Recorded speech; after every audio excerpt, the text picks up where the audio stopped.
Fala, povo lindo, tudo bom com vocês? Hoje a gente vai falar sobre esse cara que foi responsável pelos maiores massacres e pelo êxodo econômico da época da União Soviética. Ele se transformou em um dos homens mais poderosos e temidos do século XX. Mas antes de começar, deixa seu like, se inscreve aqui no canal e aperta os cintos que hoje tem vídeo.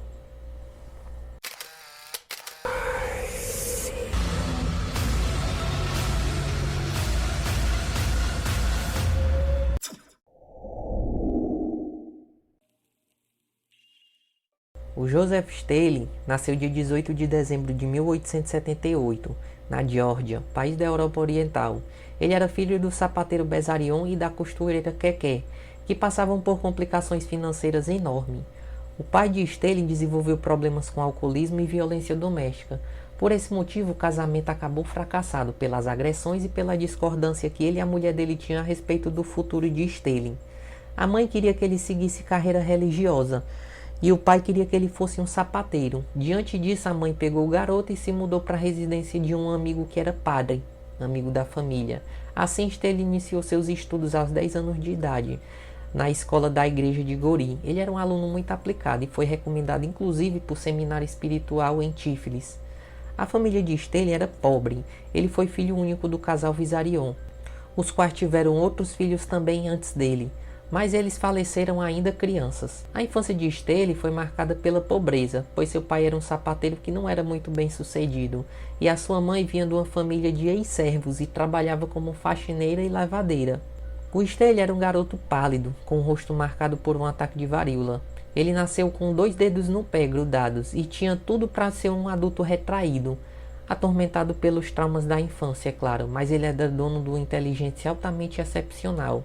Aos 5 anos de idade, ele dava aula de alfabetização para crianças de 13 anos, fazendo uso brilhante dessa capacidade intelectual que ele tinha, e o menino tímido acabou se transformando em Joseph Stalin, um dos homens mais poderosos e mais temidos do século XX. Com mão de ferro, ele governou a extinta União Soviética por quase 30 anos, aniquilando qualquer um que se opusesse contra ele. Com 16 anos de idade, Stalin se mudou com a mãe para Tiflis e passou a estudar em um seminário religioso, mas apesar de ainda estar vinculado com esse tipo de vida, ele nunca foi um devoto do cristianismo. Nesse seminário, Stalin acabou convivendo com o fervilhante cenário político da principal cidade georgiana, uma vez que o ambiente reunia grupos políticos. Conforme chegava sua adolescência, ele passou a desinteressar da vida de seminarista e adotou uma postura bem rebelde.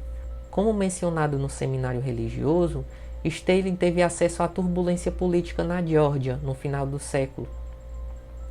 No seminário onde fazia leituras proibidas pela direção, ele acabou se envolvendo em um grupo social-democrata, chamado de Messamideze. Esse grupo clandestino defendia a independência da Geórgia em relação ao Império Russo. Em 1899, ele acabou abandonando o seminário e arranjou um emprego em Tiflis, que trabalhava como meteorólogo, organizando reuniões onde ele falava sobre o socialismo e ele incitava greve já. Essa atividade era basicamente uma fachada para ele esconder a vida revolucionária que ele levava. Nesse período, ele já organizava reuniões e tentava convencer os próprios amigos a aderirem à causa socialista que ele mesmo defendia. Em 1901, Stalin passou a ser observado pela polícia russa, e no ano seguinte ele foi preso pela primeira vez quando ele realizava uma operação com os trabalhadores em uma cidade no litoral da Geórgia. Com isso, o futuro de líder da União Republicana Soviética, ele foi enviado para o exílio na Sibéria. Stalin aliou-se ao Partido Operário Social-Democrata Russo, e atuando como editor no jornal partidário e agariando fundos para Lenin através de atos ilícitos que ele praticava na época. Tais práticas causaram a sua prisão por 6 vezes durante os anos de 1902 e 1913. Durante essas ocasiões, ele executou 5 fugas e assim começou a ser chamado de Stalin, que significava homem de aço em russo.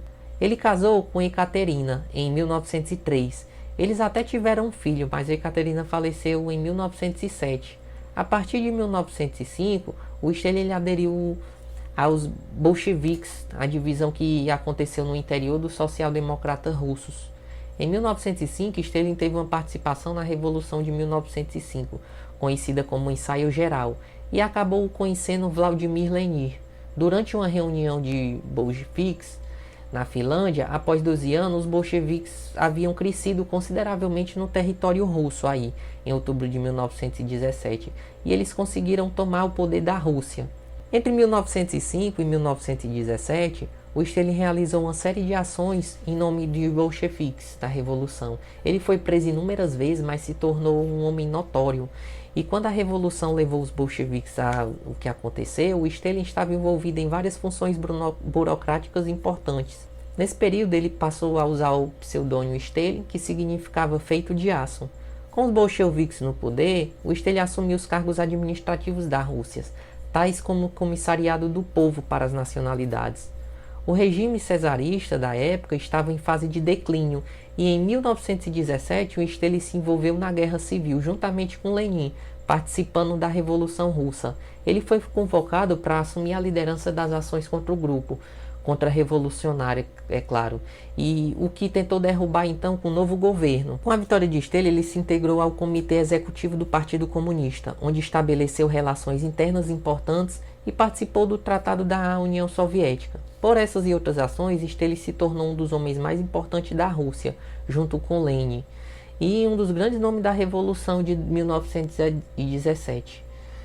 Em 1919, Stalin se casou com Nadia. Tiveram um filho e uma filha. Depois da Guerra Civil, a Rússia foi transformada em União Soviética, e a importância do Stalin para o governo soviético ficou reforçado pelo fato dele ter sido nomeado secretário-geral, o posto mais alto do partido, na época. Foi nesse momento de franca ascensão de Stalin no interior do partido que o Lenin faleceu. O Lenin ele ficou no controle do país entre 1924, o que foi o ano da sua morte, e então teve início uma disputa ainda maior para assumir o governo. O Stalin ele era um secretário-geral do Partido Comunista da União Soviética, e ele exercia uma grande influência arquitetando manobras para que seus aliados estivessem sempre no comando. A disputa pelo poder da União Soviética iniciou, na verdade, a partir de 1923, por conta da saúde fragilizada do seu governante, o Lenin, que tinha sofrido um derrame e sua posição como governante já enfraqueceu daí. E assim abriu margem para que outros membros do partido se almejassem no poder. Os nomes que disputaram entre 1923 e 1927 foram o Stalin e o Zinoviev. O Lenin, antes de morrer, ele até tentou destruir o Stalin da sua função, alegando que ele era grosseiro demais para ocupar o posto de secretário-geral. Stalin até se apresentou com demissão, só que ela não foi aceita por membros do partido. Inclusive, os três que disputavam pelo poder da União Soviética eram a favor dele. Ele acabou prevalecendo na disputa, porque era uma figura que ascendeu na burocracia do partido e ele era muito respeitado pelos membros. Esse apoio nessa questão foi muito importante para ele. Em 1927, considerava-se que Stalin se tornou de fato governante da União Soviética, porque quando ele expulsou o Trotsky, o Kamenev, o Zinoviev do partido, todos os três foram perseguidos pelos governos desse momento. Por fim, Kamenev e Zinoviev eles foram executados em 1936. O Trotsky em 1940. Dessa forma, o político foi assumido gradualmente a liderança do país. Em 1928, ele já assumia o poder totalmente do país. O stalinismo foi um regime totalitário imposto pelo Stalin enquanto governava a União Soviética. Durante seu comando, ele impôs a industrialização, coletivação, terras soviéticas à força, um culto à personalidade muito forte, e a perseguição de opositores e a minoria de etnias, deixando um saldo de aproximadamente 20 milhões de pessoas mortas. Em 1928, foram iniciado o Plano Quinquenal, que era a coletivização das terras. O primeiro tentou promover a industrialização da União Soviética por meio de metas que deveriam ser alcançadas obrigatoriamente. O segundo buscava estabilizar terras produtivas da União Soviética, abolindo fazendas privadas e grandes fazendeiros, chamado de kulaks. Nessa época, a agricultura foi coletivizada, um grande plano de industrialização que fez a economia dar um salto enorme. Stalin também investiu pesado na habitação e educação e saúde e esporte, colhendo os resultados impressionantes. O analfabetismo, por exemplo, foi praticamente erradicado. Uma das principais características do stalinismo era justamente essa contradição de grandes realizações socioeconômicas, mas com o terror coletivo, o pano de fundo foi crescendo, né? O plano quinquenal de Stalin também visava priorizar o desenvolvimento das áreas relacionadas à indústria pesada, tipo a metalúrgica, a siderúrgica, e além dele também dar grande atenção à extração de combustíveis fósseis para a produção de energia elétrica. O Estado soviético passou a cobrar metas extremamente exigentes e que fossem alcançadas, e com isso exigia mais esforço dos trabalhadores. O historiador Eric até define que as exigências feitas pelo governo stalinista exigiam sangue e esforço com lágrimas e suor da população soviética. O grande esforço pela industrialização, por vez, gerou milhões de novos empregos, aumentou a quantidade de proprietários na União Soviética, o grupo que mais apoiava esse regime. Apesar das duras exigências, os resultados foram muito expressivos e a produção industrial da União Soviética aumentou consideravelmente. O sucesso dos planos quinquenais foi tão grande que em poucos anos a União Soviética tinha se transformado numa grande potência industrial. O poder industrial e o grau de exigência dos trabalhadores soviéticos durante o stalinismo foram percebidos, principalmente durante os anos de guerra.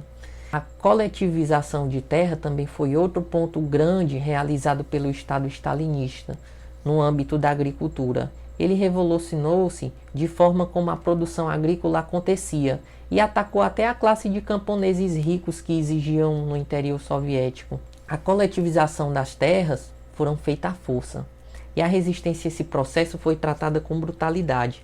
A coletivização da terra foi imposta junto com o Plano Quinquenal, em 1929, e pode ser definida basicamente como um processo de expropriação de terra, abolindo a propriedade privada no campo e transformando tudo em propriedade do Estado.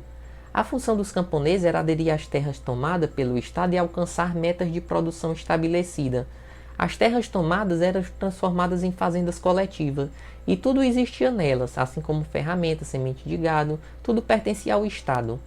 A tomada de terra gerou resistência, sobretudo camponeses ricos, conhecidos em kulaks. Essa posição de processo de coletivização foi tão grande que só na Ucrânia foram registrados quase 1 milhão de atos contrários, só no ano de 1930. A ação de Stalin contra os kulaks era simples, o desejo era acabar com a classe. Quanto mais eles resistiam, mais dura tornavam a ação estatal e as medidas tomadas pelo Estado contra essas classes, que foram colocados para trabalhar em terras inferiores e transferidos para locais longe de sua casa ou enviados para campos de trabalho forçado, caso resistissem.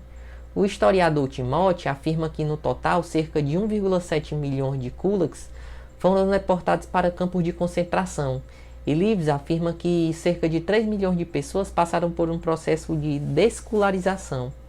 Algo importante a ser abordado é que, no ponto de vista do governo stalinista, qualquer camponês que resistisse à coletivização era considerado um kulak. A coletivização foi, no entanto, desastrosa. As metas estipuladas eram tão altas que frequentemente os camponeses tinham suas sementes tomadas pelo Estado. Além disso, as fazendas coletivas mostravam-se em grande parte não tão produtivas quanto se esperava. No entanto, essa economia centralizada de Stalin, estimulando a industrialização, a coletivização de propriedades agrícolas, acabaram gerando queda na produção de alimentos, ocasionalmente causando um período de recessão nos anos 1932, que ficou conhecido como Fome Soviética. Os historiadores até discutem que a fome foi causada pela coletivização, se foi proposital ou não. Até sugerem que, no caso da Ucrânia, a fome foi proposital. O objetivo disso era enfraquecer a população para acabar com qualquer tipo de oposição stalinista. O resultado da Grande Fome, que atingiu a União Soviética, foi terrível e aponta que em 1933 cerca de 5 milhões de pessoas haviam morrido de fome e aproximadamente metade dessas mortes aconteceu só na Ucrânia. Essa fome que levou à morte de milhões de ucranianos ficou conhecida como Holodomor. A legitimidade da política de Stalin baseava-se na continuidade do leninismo e nas tradições da revolução. Por toda a sua vida, ele continuou a escorar na autoridade de Lenin. Apesar da loucura de Stalin, ele era um cara disciplinado em relação ao trabalho. Seus horários eram bem curiosos. Ele tinha insônia, ele costumava ir ao Kremlin à noite, a partir das 23 horas, depois de examinar os documentos das audiências. Ele participava de reuniões, debatia as questões até 5 da manhã. Segundo testemunhas, o Stalin ele chegava a examinar 200 documentos por dia numa jornada de trabalho. Ele redigia textos gramaticalmente corretos, com a caligrafia clara e legível. Desconfiado de tudo e de todos, Stalin gostava de trabalhar sozinho. Seja como for, essa coletivização do Stalin gerou muita resistência, principalmente na Ucrânia, e a resposta dele foi impor a repressão. Milhões de pessoas foram enviadas para campos de trabalho forçados, que ficavam em locais remotos, como a Sibéria e o Cazaquistão. Houve também o fuzilamento de opositores. Na década de 1930, Stalin realizou o Grande Enxurro, que visava perseguir todos aqueles que representassem alguma ameaça à revolução. Isso fez com que as minorias étnicas e membros importantes do Partido Comunista fossem presos ou executados simultaneamente. Burocratas e militares foram executados, acusados de trotskismo, e em 1932 a esposa de Stalin faleceu em decorrência de um suicídio. Ela pegou uma arma e pum! Com o passar do tempo, o surgimento dos problemas, a política da centralização do poder de Stalin foi mantida através de violência. Qualquer tipo de oposição do governo stalinista era censurada duramente, causando julgamentos, condenações, punições severas e assim por diante. Esses processos são conhecidos como enxurros de Moscou, onde políticos, cidadãos eram exilados na Sibéria ou friamente executados. Mantendo a economia em crescimento, Stalin combateu o nazismo, o analfabetismo e promoveu campanhas de formação médica para melhorar a saúde, evoluindo progressivamente a União Soviética e como consolidou desse jeito a potência durante a Segunda Guerra Mundial, causando uma disputa pelo poder global com os Estados Unidos e posteriormente causando aí o que vocês chamam de Guerra Fria. Bom, agora em relação à Segunda Guerra Mundial. Stalin liderou os soviéticos durante a Segunda Guerra Mundial em 1939. Ele assinou um acordo de não agressão com os alemães, e nesse acordo ele permitiu colocar práticas de desejo de expansão territorial. Ele invadiu e anexou o leste da Polônia e tentou invadir a Finlândia, mas acabou fracassando. Os alemães, uma vez animados pela conquista realizada entre 1939 e 1941, realizaram um grande esforço para lançar o ataque contra os soviéticos em junho de 1941. A ideia era conquistar a União Soviética em apenas 12 semanas. O ataque foi organizado na Operação Barbarossa, que mobilizou mais de 3 milhões de soldados, além de blindados, as peças da artilharia e a aviação de guerra. Quando os nazistas invadiram a União Soviética em junho de 1941, Stalin não estava preparado para a luta contra os alemães, é claro. Ele havia ignorado alguns avisos iminentes do ataque alemão, pois ele esperava que os alemães só viessem em 42. Os soviéticos então foram pegos despreparados, de surpresa, e por isso os alemães avançaram continuamente pelo território soviético, no verão de 41. Isso fez com que os soviéticos fossem derrotados. Os alemães concentraram-se em 3 diferentes cantos, que era contra o norte de Moscou, o centro de Kiev e no sul, onde Stalin ordenou a transferência de indústrias para o interior do território. A convocação de milhões de soldados, ele proibiu que eles recuassem à batalha, sob pena de fuzilamento.